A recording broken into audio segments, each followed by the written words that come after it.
Kaixo, egunon, porrot mingarria, ez genuen horrela hasi nahi urtia, gaina etxian, ez genuen espero horrelako partido bat egitea ere, eta minduta eta hausnartu dugu eta autokritika egin ere, ez? Zer ateratzen dugun, lehenengo mailan irabaztea oso zaila dela, gauzak oso ondo egin behar ditugula emaitz positiboetik gertu egoteko, eta aurreko egunean ez ginen ondo egon, hori da errealitatea.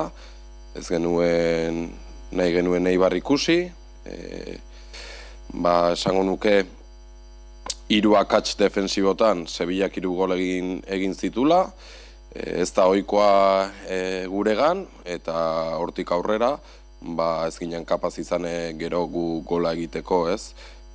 Uste dut ez dela 0-3 galtzeko partidua, baina futbola horrela da, konturatzeako, pin-pan-pun, Sevilla gauzak ondo egin zitun, partidua ona eta serioa eta katxi gabekoa, gu ohituta gaude horrelako partiduak egitea, eta aurreko gunean ez ginen kapaz izan, orduan hausnarketa da, lan egin behar degula, serio egon behar garela, eta detaile guztiak garrantzia eman, hori, erregistro altutan egon behar dugu, esan un partidu aurretik, erregistro altutan egon behar garela emaitz positiboa baten gertu egoteko, ez ginen egon, porrota, partidu hori jazta bueltatzen, 3 puntu horiek ez dira bueltatzen, baina seguraski ikasketa moduan aurrerantzerako alde hori ikusiko diogula, eta oraindik asko gehatzen da, baina 3 puntu hauek ja ez ditu irabazi.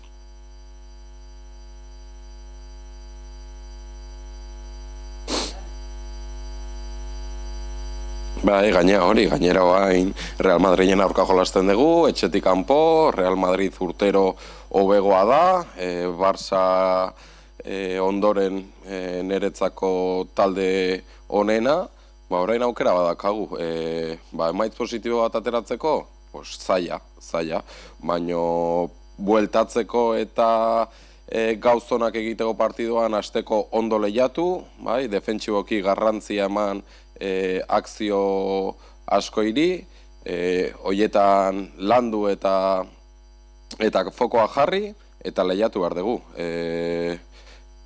Madrilen ez baldin gaude ondo, konturatzeak ere beste 3 gol, así que aukera badakagu, berriz ere lan defentsibo bat egiteko, eta talde lehiakor bat ikusteko larun batean, igandean Madrilen. Hasteko ondo defenditu behar dugu, lehen urtean ondo egin genuen, han bat eta huts bakarrik galdu genuen, Madrid onera etorritzanean ere 0-1 bakarrik irabazi zuen.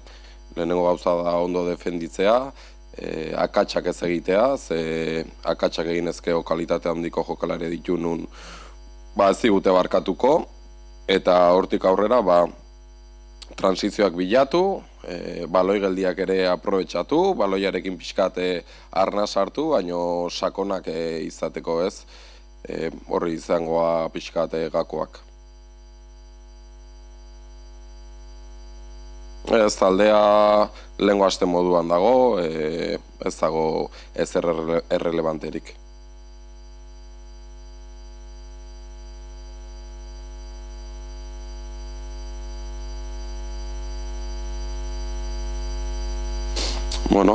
Derrota dura, no queríamos empezar así el año, tampoco nos esperábamos hacer un partido así, pero la realidad es que no estuvimos bien, que no estuvimos a los niveles y a los registros que tenemos que estar como equipo e individualmente para estar cerca de un resultado, y aquí tenemos el claro ejemplo, ¿no? Que si nosotras no estamos bien, pues va a ser muy difícil.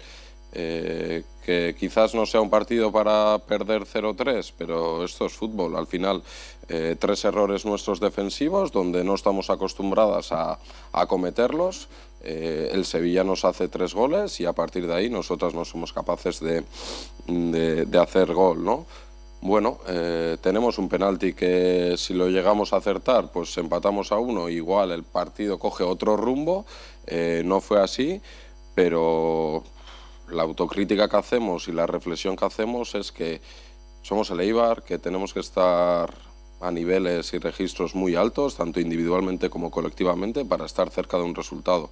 Los días que no estamos así, para nosotras es difícil y tenemos el claro ejemplo del partido pasado, ¿no? El Sevilla creo que hizo un partido muy serio, que no nos concedió nada, no cometió errores, aprovechó sus oportunidades y se fue aquí con 3 puntos y con un 0-3, con un resultado abultado. Es eso. Tenemos que estar a niveles altos, lo hemos demostrado, hemos competido muchas veces, tenemos que encontrar esa constancia y regularidad que quizás es lo que nos está pasando, ¿no? Hemos visto buenas versiones del equipo, pero también hemos visto no tan buenas como el otro día. Ahí tenemos que buscar y encontrar el equilibrio.